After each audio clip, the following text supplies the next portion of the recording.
မပစုံနဲ့မတည့်မန်းရောက်ခမကကောင်းကောင်းကြီးတည့်ရက်နဲ့ပစုံစားရင်ကလေးရတယ်ဆိုပြီးနေတိုင်းပစုံဟင်းတွေကိုပုံစံမျိုးစုံပြောင်းချက်ကျွေးတယ်။တရက်တော့အချိန်ပိုစင်းရင်ဘေးကစတိုးဆိုင်မှာထမင်းလေးဝယ်စားပြီးအိတ်ကက်ထဲကဖုန်းကိုကြည့်လိုက်တော့ရောက်ခမစီကမကင်ကျင်လို့မဟုတ်ဘူးကုန်ပစ္စည်းစင်တွေရွှေ့နေလို့ရွှေ့ပြီးမှပြန်ခေါ်မယ်ဆိုပြီးအလုပ်ရှုပ်သွားတာနဲ့မေ့သွားရောအလုပ်တွေပြီးလို့ကြည့်လိုက်တော့လွတ်သွားတဲ့ဖုန်းကိုကောတောင်ရှိနေပြီးအိမ်ပြန်ရောက်တော့တကားဖွင့်လိုက်တာနဲ့ရောက်ခမကမိဖို့ကြောင့်ထဲကနေပြေးထွက်လာတယ်။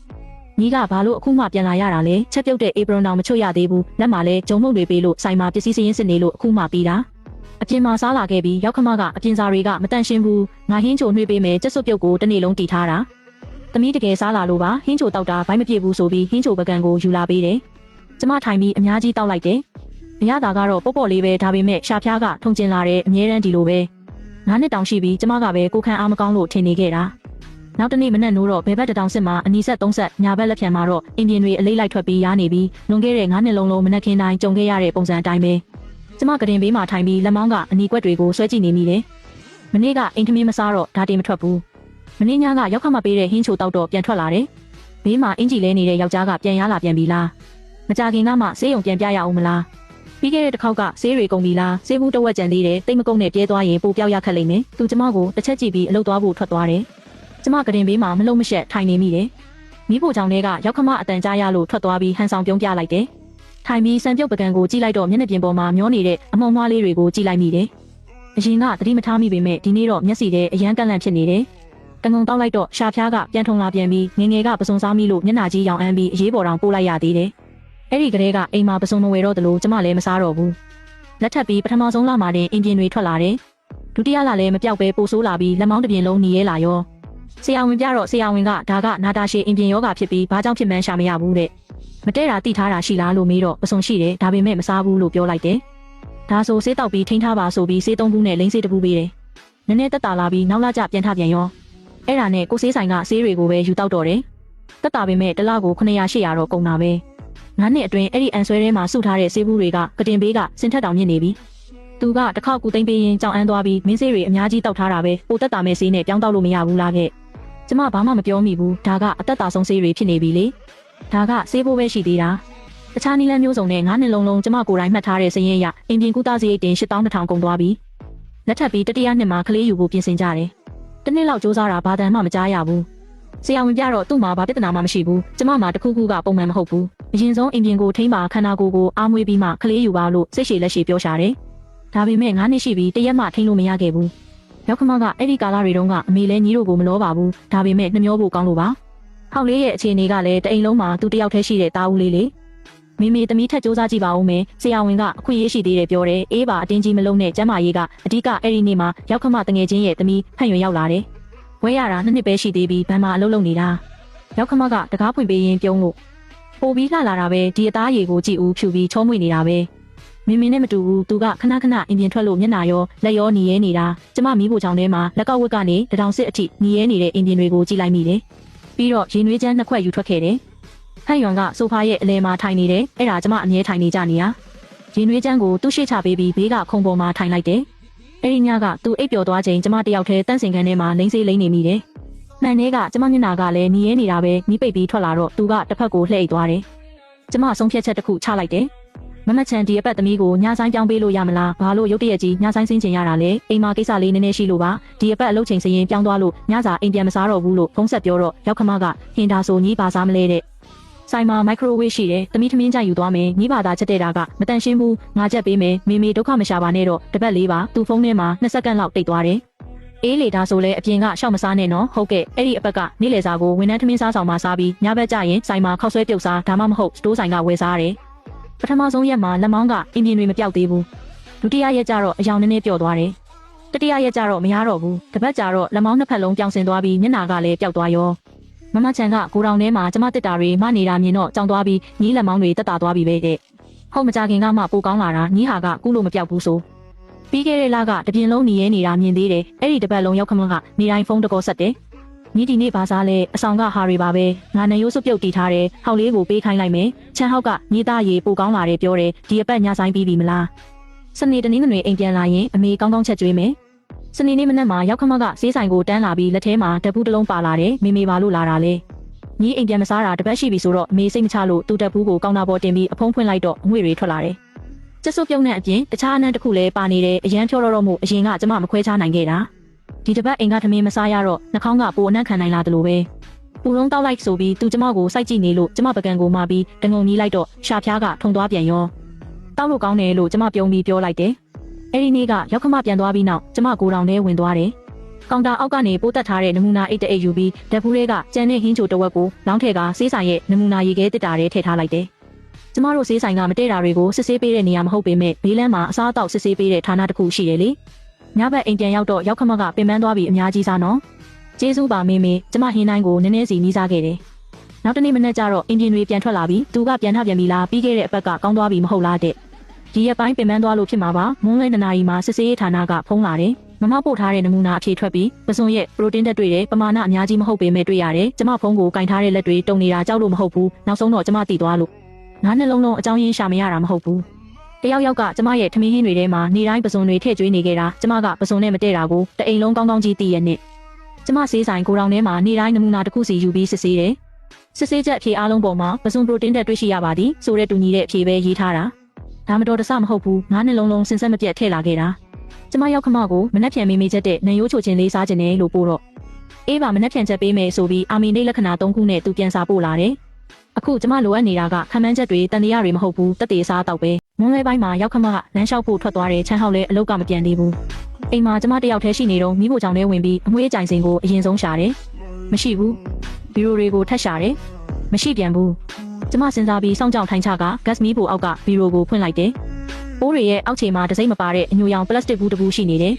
ဘူးကုန်းပေါ်မှာဖုံတွေအလွှာလိုက်တင်နေပေမဲ့ဘူးကိုတွေကတော့ပြောင်းစင်နေတာပဲဆိုလိုတာကခဏခဏထုတ်သုံးနေတာပေါ့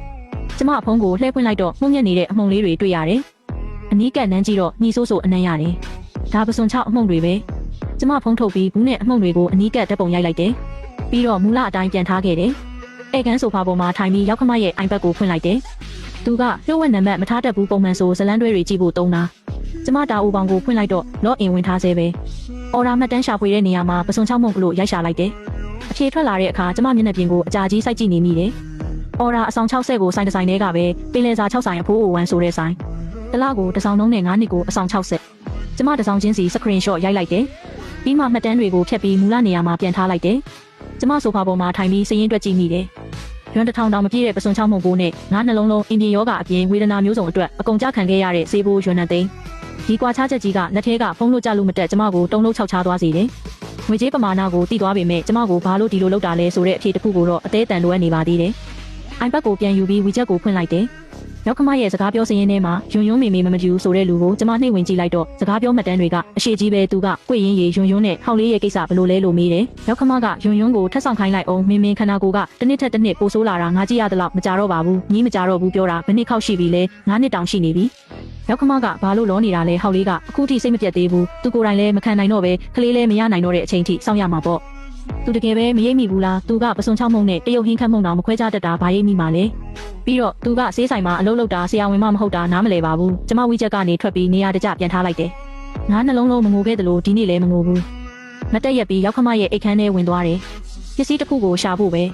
ဲအဲဆွဲထဲမှာအရေးကြီးတဲ့စာရွက်စာတမ်းတွေကြားထဲကနှစ်ခေါက်ခောက်ထားတဲ့စာရွက်ဝါချင်းချင်းလေးတစ်ရွက်တွေ့တယ်ဖြန်းကြည့်လိုက်တော့ဘိုးဆေးရုံကြီးရဲ့အရေးပေါ်လူနာဆေးရုံဆင်းလက်မှတ်ဖြစ်ပြီးနေဆွဲကကျမတို့မင်္ဂလာဆောင်တဲ့နေ့စစ်ဆက်ပွဲတုန်းကပစွန်လုံးစားမိပြီးအလားကျပြင်းထန်ပြီးအရေးပေါ်ပို့လိုက်ရတဲ့မှတ်တမ်းပဲဒီဆေးရုံဆင်းလက်မှတ်ရဲ့အောက်မှာရောက်ခမဖောင်တိန်အနီနဲ့ပစွန်ကနန်းဆိုတဲ့စာလုံးကိုဝိုင်းထားတာတွေ့လိုက်ရတယ်။သူကပထမဆုံးနေ့ကတည်းကတည်နေခဲ့တာ။စစ်ဆက်ပွဲတုန်းကမြ мян လူနာတင်ကားခေါ်ပါသူပစွန်နဲ့မတည့်လို့ပါကဲကြပါအောင်ဆိုပြီးကျမကိုပွေ့ချီပြီးဆေးရုံကိုအရင်ဆုံးပြေးခဲ့တာသူပဲ။အဲ့ဒါကျမကိုတနာလို့ထင်ခဲ့တာအိတ်ခမ်းထဲကထွက်ပြီးအိတ်ခမ်းမှာရက်ရင်မိဖို့ကြောင့်ဘက်ကိုလှမ်းကြည့်မိတယ်။မိဖို့ခုံကပြောင်းစင်နေပြီးရောက်ခမကနေတိုင်းမနဲ့ဆိုဟင်းချက်ညဆိုပူလုံးလေးစားလိုက်လို့ပြုံးပြီးပြောတဲ့စကလုံးရဲ့နောက်ွယ်မှာကျမမမြင်ခဲ့တဲ့အညိုရောင်ပလင်းရှိနေခဲ့တာ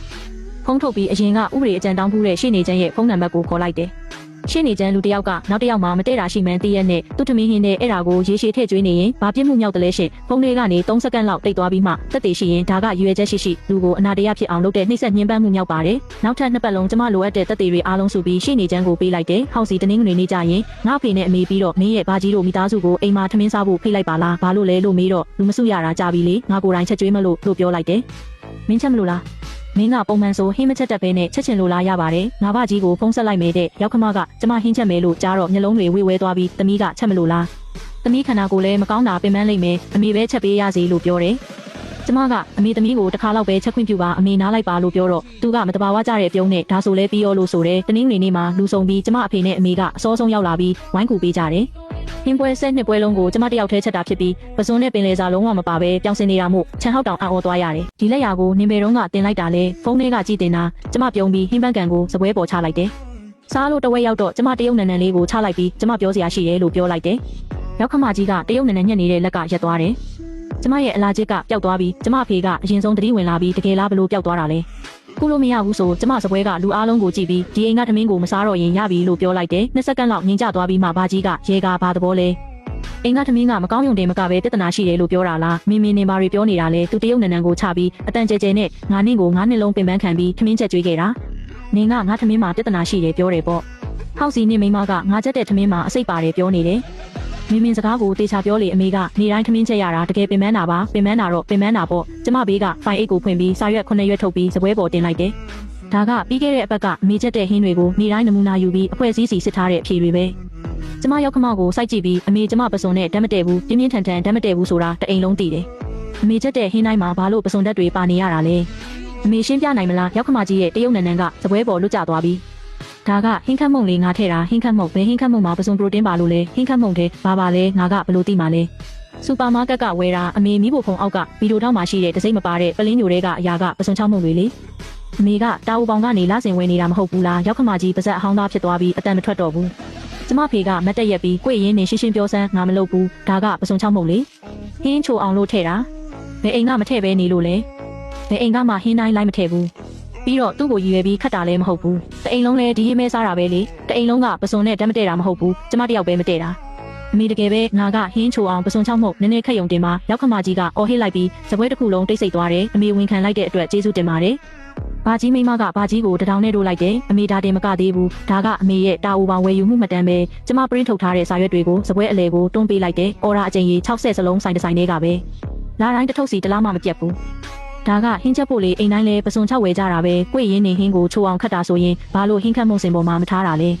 ဲဘာလို့မီးဖို့အောက်ဗီဒီယိုအောက်ခြေဆုံးမှာဝတ်ထားရတာလဲရောက်ခမကြီးပြန်မဖြေနိုင်ဘူးဒါကအမေနဲ့ဖန်ရွမ်းအမေတို့ရဲ့ဝိချက်စကားပြောမှတ်တမ်းကျမတကြောင်ချင်းစီမဖတ်တော့ဘူးဒီစာ3ကြောင်းကိုပဲစပွဲပေါ်တင်ပေးမယ်ငါသာသူ့မိမကိုစိတ်ပြတ်သွားမှဖြစ်မယ်ပမာဏကိုရှော့လို့မဖြစ်ဘူးသူကတတိယမြောက်စာကိုဖတ်ပြီးမှဖုန်းကိုချလိုက်တယ်အမေယူနေတာလားငါကနင့်အတွက်ကောင်းစေချင်လို့ပါအဲ့ဒီမိမကနင်းနဲ့မတန်ဘူးသူကသားမိမလေးကျမဖိုင်ရိတ်အောက်ခြေကနေနောက်ဆုံးစာရွက်တစ်ရွက်ကိုထုတ်လိုက်တယ်ဒီစာရွက်ကအမေကတင်ပေးကအန်ဆွဲဒုတိယအဆင့်အောက်ခြေဆုံးမှာရှိနေတာကျမစာရွက်ကိုဖြန့်ပြီးညာဘက်အောက်ထောင်ကအနီရောင်ဘောပင်နဲ့ဝိုင်းထားတဲ့နေရာကိုပြလိုက်တယ်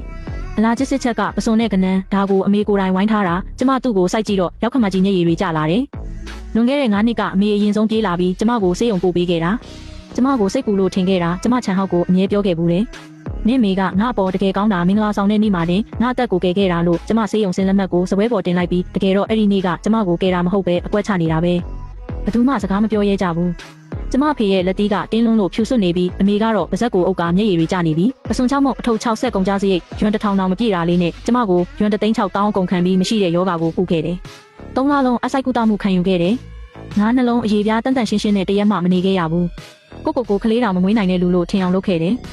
ရောက်ခမကြီးကမူနေတော့မဲတကယ်ရုံမာလုံးနဲ့ဒီစကားပြောပြီးနောက်ချမ်းဟောက်စပွဲပေါ်ကစစ်ဆေးချက်ကိုကြည့်ပြီးခေါင်းငုံသွားတယ်ကျမဖုန်းကိုထုတ်ပြီး130ကိုခေါ်လိုက်တယ်ခဲလို့ကျမတိုင်ချက်ဖွင့်ခြင်းလို့ပါတယောက်ကကျမရဲ့အစားအသောက်ထဲမှာအလာကျစ်ဖြစ်စေတဲ့အရာကိုရေရှည်ထည့်ပေးပြီးကျမကိုနာတာရှည်အလာကျစ်နဲ့သားသမီးမရနိုင်အောင်လုပ်ခဲ့ပါတယ်ငါးနှလုံးလုံးပါ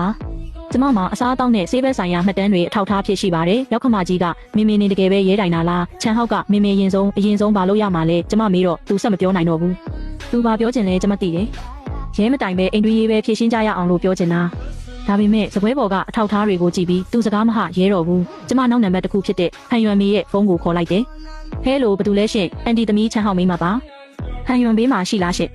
်သမီးတို့အိမ်ကိုခဏလောက်လွှတ်ပေးပါအောင်ဘာကိစ္စရှိလို့လဲသမီးဖန်ယွမ်ကိုအလုပ်ကိစ္စလေးနည်းနည်းမေးချင်လို့ပါမိနစ်40ကြာတော့ဖန်ယွမ်ရောက်လာတယ်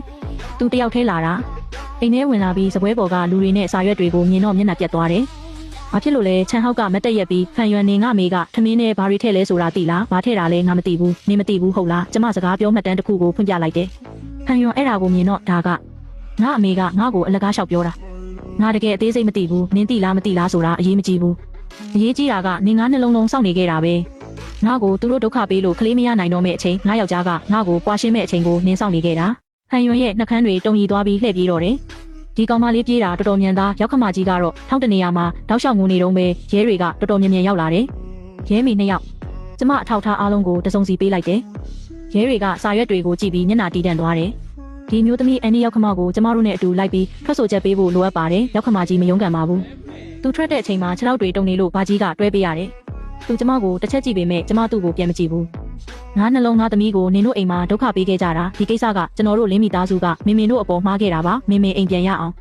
အမေနင့်ကိုအိမ်ပြန်ခေါ်မယ်အမေဒီကိစ္စကိုသမီးဖြေရှင်းနိုင်ပါတယ်တောင်းပန်ပါတယ်တကယ်တောင်းပန်ပါတယ်နင်တောင်းပန်ဖို့မလိုပါဘူးနင်မသိတာဒါပေမဲ့ငါကနင့်ယောက်ျားလေးငါတတိထားမိတင်တာ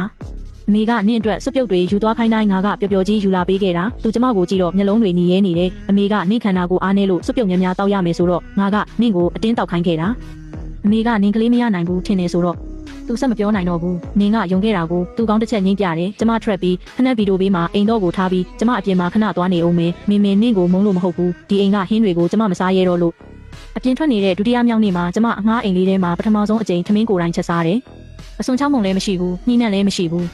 စားပြီးပကံဆေးလက်မောင်းကိုကုတ်ကြည့်တော့မရတော့ဘူးတတိယမြောက်နေ့မှာမျက်နှာကအနီကွက်တွေအကုန်ပြောက်သွားတယ်တပတ်အကြာမှာဆေးရုံကိုအလာကျစ်ပြန်စစ်ဖို့သွားခဲ့တယ်ဆရာဝန်ကအဖြေကိုကြည့်ပြီးမင်းမကြခင်ကဘာဆေးအစ်စ်တွေသုံးလိုက်လဲညွန့်ကိန်းတွေအများကြီးကျသွားပြီးဆေးအစ်စ်မသုံးပါဘူးအရာတစ်ခုကိုပဲဖျက်လိုက်တာကျိုးမင်းရောက်ခမရဲ့အမှုကအတီးပြုတ်တရားစွဲဆိုလိုက်ပါပြီတမင်တကာနာကျင်စေမှုနဲ့စုံစမ်းစစ်ဆေးနေပါတယ်ဘာလို့လဲဆိုတော့အချိန်ကာလကြာမြင့်ပြီးကျန်းမာရေးနဲ့သားသမီးရနိုင်စွမ်းကိုတကယ်ပဲထိခိုက်စေခဲ့လို့ပါပြစ်မှုအဆင့်တန်းကိုတော့သတ်မှတ်နေတော့မယ်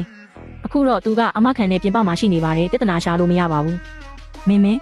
နည်းနည်းညီနိုင်လို့မရဘူးလားအမေကအသက်ကြီးပြီးခဏတာဝေခွဲမရဖြစ်သွားတာပါငါးနှစ်လုံးလာတိုင်းဝယ်နေတာကိုခဏတာဝေခွဲမရဖြစ်တာမခေါ်ဘူးဘာကြီးချမ်းဟောက်ကဆေးတွေလိုသေးလားလို့လာမေးတော့မလိုတော့ဘူးပစုံမှုံမစားရင်မဖြစ်တော့ဘူးလို့ပြောပြီးအိမ်ကဟင်းခတ်မှုန်တွေအကုန်လွှင့်ပစ်လိုက်တယ်သူကပြန်လာခဲ့ပါလို့ပြောပေမဲ့အမေငါးနှစ်လုံးလုံးနေတာကိုနင်မသိတာနင့်အပြစ်မဟုတ်ပေမဲ့ဒီအိမ်ကိုတော့ငါပြန်မလာနိုင်တော့ဘူးလို့ညင်းပြီးကွာရှင်းစာချုပ်ပေးလိုက်တယ်